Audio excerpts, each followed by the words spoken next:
the Bucs being 2-0, but the Chargers are 2-0 as well. And you want to talk about a tackle being out, Rashawn Slater, that would normally sink a team, but it's so great to have a 5th overall pick and Joe Alt right there. And he's making it look easy and not against any pikers either. I mean, against the Chiefs and the Raiders, your assessment of what the Chargers have looked like after 2 weeks, Mark? I love the philosophy of Jim Harbaugh. When they drafted Alt, he said, hey, man, that's an offensive weapon, tip of the spear.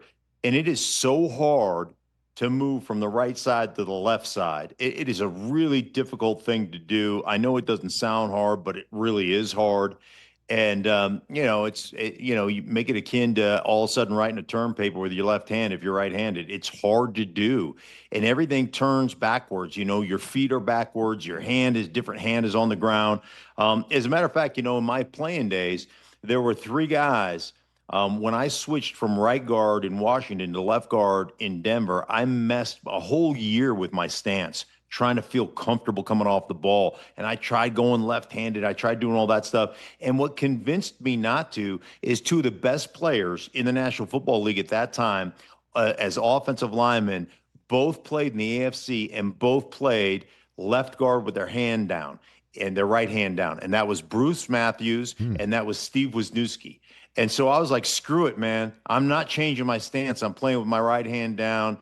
And that's the way it's going to be because I couldn't switch over. And then to see Alt just jump over there and have no issues with it, absolutely incredible. And you think about this, they play the Broncos this weekend. So the Chargers, I've never seen this before, Rich, and I'm sure it's happened before in the past, but I don't remember it and I've never seen it. They start and open up a Friday night with Kansas City. Then they play on a Monday night against the Vegas Raiders, and now they're going to play Sunday against the Broncos. 3 divisional opponents in a row. You think about this. If the Chargers are able to beat the Broncos in SoFi, I mean, how big a lock do you have on the division right now in the first 3 weeks of the season? It's incredible. Yeah, they'd have a 1.5 game lead on the Broncos, right? Or 2.5 game lead on the Broncos. They could make the Broncos 1-2 with 1 in their pocket against them. The Raiders, they've already beaten.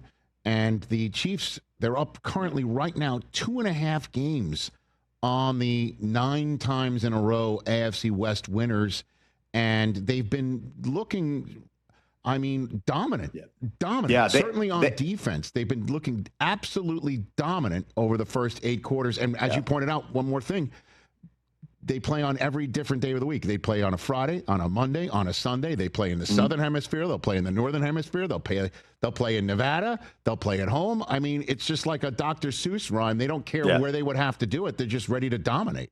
Yeah, I used to have a coach in college say, we'll drive to Salmon, Idaho, and play in the parking lot. We don't give a rip. And that's part of the deal. Now they lost Khalil Mack. I don't know how long he is. I haven't read the reports this morning. Looked bad. How long he'll be out, but it looked bad. So that is never a good thing. But man, I tell you, defense and being able to dominate the line of scrimmage on both sides of the ball, that stuff travels. There is no question about it. And as a public service announcement to all your wonderful fans, because I know you have a ton of them. Thank you, sir. I just want to let you guys know that I checked.